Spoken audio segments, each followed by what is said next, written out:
فعارفين كده السسبنس بتاع الدراما اللي هو هو طب وهي مراته مخبيه، هو مخبي مراته ليه اصلا لو هي صوتها حلو؟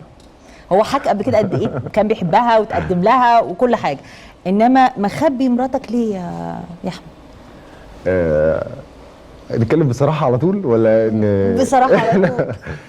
يعني انا في مجال الفن من وانا صغير، وبعد الكونسرفتوار دخلت الاوركسترا، وبعد كده غنيت، وبعد كده مثلت. بس انا راجل شرقي جدا، يعني انا بغير جدا وفي حاجات اقبلها وما اقبلهاش. فانا مش هقدر اقبل ان مراتي يبقى ليها فانز وكده ويحط صورها باك جراوند اللي مش لا مش انا. اشمعنى انت صورتك بتتحط على ده بنات مصر كلها حاطين صورتك. معلش يعني هي ما عرفتنيش مثلا تاجر خشب وانا بقيت مغني او كده، يعني هي عرفت لي فنان، يعني ما اعرفش يعني، بس انا ليتلي ابتديت تخليها تغني يعني.